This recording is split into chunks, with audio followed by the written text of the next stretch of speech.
There's a set of things a real estate agent can do in the real estate marketing that will lead into a lot of new leads, a lot of new clients, a lot of new business. But there is a set of things that are simply a waste of time, energy, and money. Now, I know this because over the last 8 years, I've personally worked in the trenches with over 800 real estate agents, helping real estate agents create one on one marketing that is going to get them new listing clients, all the way from real estate agents that are just starting out, completely new in the business, to agent being top 10 producing real estate teams in the whole United States. Now, we have the data on what is working, what is not working, and what is working only a little bit. So what I want to do in this video is to share with you those insights about the do's and don'ts with your real estate marketing right now today.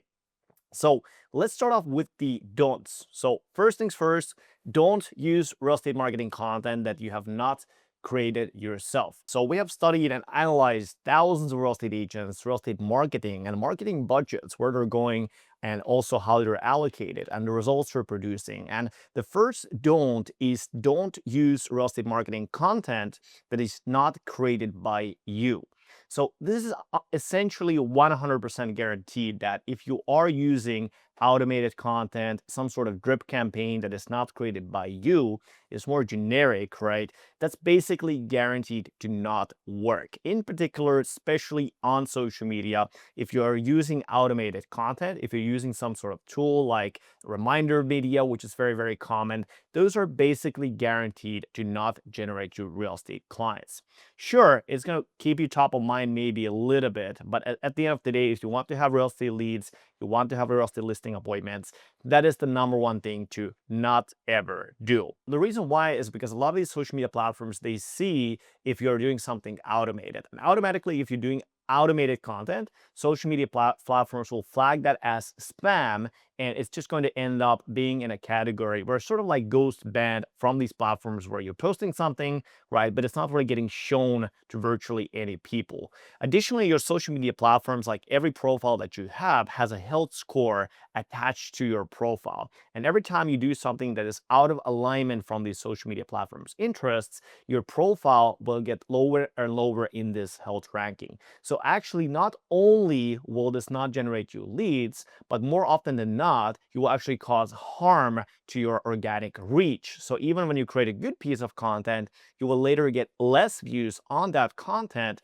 because these social media platforms know that you're doing something that is not ordinary, something that is not normal. So first things first, never use automated marketing content, never use any sort of tool that is 100% guaranteed to not work and also harm your profiles. Now, second thing don't do is don't buy leads from lead providers. So at this point, you may be wondering, well, I bought leads before from Zillow or realtor.com, or I bought leads from these and these services. Well, why should I not buy these leads from these lead providers, right? Well, the biggest reason why is because first things first, these lead providers, they don't build your brand, they build their brand. So meaning when the marketing is actually run, the marketing has a long side effect. So let's say I'm creating this video right now today. Of course, it's going to generate us leads today, right? But more importantly, as you're watching this video, you're building a brand with me. You're getting to know me, you're getting to see me, right? You're getting to know a little bit about us, right? By default, you're creating something called mere exposure effect, where over the long term, you get more and more familiar with us, with me, right? And you're more likely to buy our services in the future. Well, the same applies to your marketing as a real estate agent. If you're running ads for lead generation, you are, let's say, in a video ad yourself, yes, you are going to be generating a buyer lead or you are going to be generating a seller lead. But over the time, what happens is you create also a brand where you may go to buy some groceries, right? And cashier says, hey, you are that real estate agent, right? I'm familiar with who you are. And that happens to a lot of our clients, is that they run YouTube ads or they run Meta ads, right? And a lot of the local people get to know them. And as a result of that, they start to generate leads, they start to generate referrals, they start to generate business.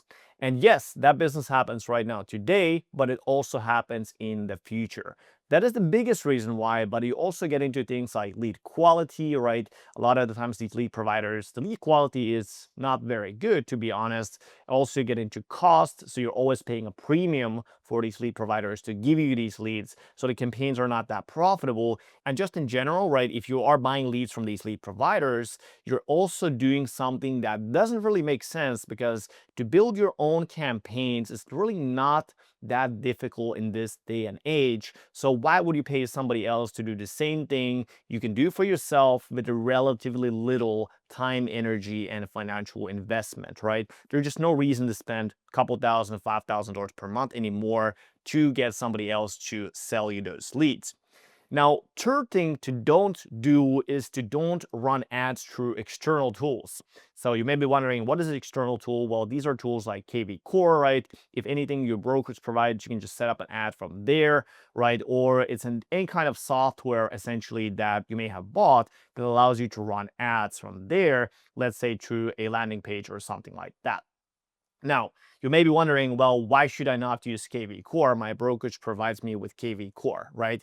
Well, the reason why is because a lot of times these advertisements are very, very generic. So they design these advertisement tools in a way where it's very easy to set up an ad. And a lot of people, they go ahead, set it up, right, then they start to run it. But what you will notice is actually, if you look at the data, right now you can actually go and look up the ads that other people are running. Well, everybody is doing it, right? Because it's so easy to do. So if something is super easy to do in marketing, what that means is basically that it doesn't work because everybody is already doing it. So essentially, strategy is already completed, it's already exploited, so to say, in a local marketplace. And what it means for you, right, is that you'll only generate very, very low quality leads by running your ads from something like that.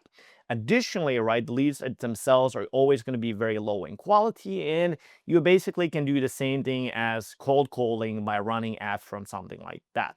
Additionally, you miss out on all the optimizations and everything else. So just in general, don't run ads through external tools and you will be good. Now, fourth don't is don't neglect your public facing image. Now, let's face it, right? In this day and age, so many real estate agents get this wrong because they fully neglect their personal brand. They fully neglect what it actually feels like, what other people think about them as people, as real estate agents. And what I mean by that is, like, oftentimes people, they set up an ad from something like that, or they use a tool, right, and the tool post just sold, just listed, or any kind of real estate article that's very generic. But when you Google the real estate agent, you go to their website, well, the website is just generic, some sort of IDX page, right? There's nothing about the realtor, nothing about their brand story, nothing about their values, and you just don't know who that realtor is. And the only thing you can see is just that little IDX box, right? So you have no idea who the realtor actually is. And sometimes what we have seen based on our studies is when you actually search up the realtor's social media, for some reason they think that people don't Google their social media either. But actually, when you go to their social media, there's like random stuff like political stuff or a random posting, right? Some sort of opinions, right? So don't neglect your public facing image, because people do look it up. People go to your website when they decide to work with you. People go to your social media when they're thinking, okay, who is this person, right? What are they doing? Like, what are their values? Are they similar to me, right? And if you go to a person's page and the profile picture is from 2005, it's low quality, right? There's super odd things out there, right? You will never be able to get that person's business. So it's super crucial that you also pay attention to the things that people actually think and how people actually perceive you, so you can create that sort of like a high status effect as a realtor, where people naturally feel that you're the number one go-to guy, go-to gal to work with them, right? And you have a strong authority presence in the local area. You know what you're doing. Now, this in particular is super important, especially if you're running lead generation ads, because a lot of the times, if you're running lead generation ads, from those lead generation ads, people will look you up. People will go to your website. People will go to your social media profiles. Now, fifth don't is to don't misweigh the importance of social media. So this is so many times that I see that people that say that, hey, I only do cold calling, or I only do door knocking, so social media doesn't matter, right? Well, the truth is that, like we just talked with the public facing image, people do look you up. So social media nowadays, it is your business card. It is the way people make decisions. They will go to your Instagram. They will go to your Facebook. And more importantly than not, the relationship previously in, let's say, 20 years ago, right? It was created a lot through direct communication. So you may talk to somebody, you may have that personal connection, you may follow up with them. But nowadays, a lot of those things have been going online to a more passive format, to a more sort of like parasocial relationship style format where, let's say I become your lead, I no longer have a conversation with you every single day or that you're calling me every 3 months or something like that. It more so happens in a way where I become your lead, I see a video from you, I see a post from you, I see an email from you, and that is the way I build my relationship with you. And then when we hop on a call, I have already seen you 50, 100, 200 times. So I'm already familiar with who you are, right? And I already want to do business with you, but you personally may have not talked with me as many times. And that is the whole point, is that don't misweigh the importance of these systems-based marketing tools and marketing strategies, and don't underweight sort of like the importance of these passive ways to actually build relationships with people, because these are very powerful ways because you can talk to thousands of people at the same time as opposed to just one-on-one. Now, having said this, these are some of the don'ts as far as what don't to do with your social media, right? If you're doing any of these things, I just recommend to stop doing them right now, because these are 100% sure that any of these things, if you do them, they're not going to work very well. Now, let's go ahead and talk about like what is going to be good to do, right? What you should be doing on your social media that are proven to work, that are basically bulletproof. If you do these things, you are going to be generating clients. So first thing is to post on your Facebook personal profile. And a lot of people think that, hey, my personal profile, who cares about the personal Facebook profile, right? That's my personal profile. It's my friends, family, right? I just use it for whatever fun things, right? However, the key thing to realize with your personal Facebook profile is that as real estate agents, that's still the most powerful way to actually build the word, build the brand, and actually get people to see you, remember you when it's time to sell their houses. The other thing to remember about your Facebook personal profile is you have built up a large sphere on that personal profile. So a lot of your friends, family, people you know from, let's say, high school, right, from the old days, right, they're still there, right? They're still consuming Facebook, and most real estate traffic is on Facebook. As funny as it sounds, many people think it's on TikTok or something like that. It is on Facebook based on data. So most importantly, make sure you're posting to your Facebook personal profile consistently, and you're doing it in a way where it builds relationships, it builds goodwill, right? It starts those conversations, and then that's going to allow you now to generate real estate listings for free without spending anything on ads or any of those different things. Now let's talk about the second do. So second do is to pick one other social media format in addition to your Facebook personal profile. So you want to select either, let's say, short form video tours. That's a really good strategy where you can create short form videos, or you can also create long form videos or anything like that. It is a good idea because now you're able to also create another traffic source where you can get people that do not know who you are into your world. So pick one other social media format you want to go all in as well, in addition to the Facebook personal profile, and that's going to allow you to over time build a stronger brand with those people that are not yet aware about who you are themselves. Now, number three do is to send handwritten email broadcasts to your database. And what I mean by this is that a lot of the times people send these drip campaigns, right? And they're automated and they're generic. And those types of things, they go to spam similar to social media content that is automated.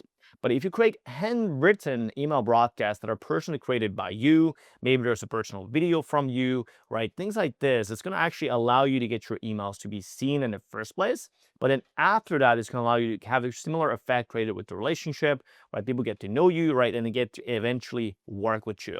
So more importantly, send these handwritten email broadcasts, especially if you have, let's say, a database of 1,000 people, 2,000 people, 3,000 people. It's an incredibly powerful way to stay in touch with a lot of people and allow them to convert into transactions themselves. Now, the fourth do is to be social on social media, right? As funny as it sounds, a lot of people, they treat social media as sort of this passive kind of like way. I'm just going to yell at you and you're going to listen, right? But the truth is that with social media, you want to be commenting, you want to be starting conversations, you want to be going to local Facebook groups, start building relationships there. So it is like an actual social media platform. And then let's say you get a comment on your video, you want to respond to that comment. So a lot of these things, they play on each other, because if you are social on social media, people will also be social to you, right, on your social media content, right? They will comment, they will like it, they will engage with it. And most importantly, a lot of these conversations, they don't happen only with your content, but you can go ahead and start talking with other people's content, and you can start building a brand that way there as well. So the key thing to realize, it's not, let's say you don't have a lot of social media followers, right? It's not just the fact that you need more followers necessarily. You can just go ahead right now to a local Facebook group, and you have 30,000 people in the local Facebook group ready to talk, ready to have conversations, ready to build relationships, right? So be social on social media. And the fifth do is to run YouTube ads for listing client generation, and then run meta ads for buyer client generation. And what I mean by that is that if you are interested in generating listing clients to your business, what we have found is that YouTube ads is one of the most powerful ways to actually generate listing leads that are highly, highly qualified. And then for buyer client acquisition, meta ads are one of the best ways to do this. So right now, if you're buying ads from, let's say, Zillow or realtor.com or Zinc, any of these lead providers, just turn it off and then take that ad spend and run it to your own ads. Because when you run it to your own ads, you're able to now build your brand, you're able to control the lead quality, and you're able to do something that has a long-term brand effect, long-term scale effect, where now, let's say you do this for a year, you do this for 2 years, you do this for 3 years. Well, now at that point, right, you're able to get to a situation where a lot of local people, they know you, they like you, to trust you, want to work with you. And additionally, on top of that, you're able to scale this a lot quicker. Because let's say now you run some YouTube ads for listings. Now we start to run some buyer client acquisition. Well, now we just pop up that ad spend. And let's say you want to build a larger team, or you want to build, let's say, a larger machine for your business that allows you to get a lot of clients. Well, that's exactly what allows you to do so. And the beauty of that is that this is all inbound marketing. So meaning you also have the opportunity to get people to book appointments to your calendar, right? But on top of that, people are reaching out to you on a daily basis asking for your help. And that's basically what every real estate agents we have talked to wants, right? They want people to reach out to them. They want them to know them. They want them to trust them. They want them to work with them, as opposed to the conversation being more like a sales conversation where you have to convince a lot, handle a lot of objections, these types of things. So if that's what you want, YouTube ads and meta ads for buyer client acquisition are excellent tools. And then on top of that, if you compare your listing acquisition with great video marketing for those properties, you're going to be able to do both of those two things, where you can create organic content about the properties you are selling, and then also run paid advertising to those properties to generate those buyer leads.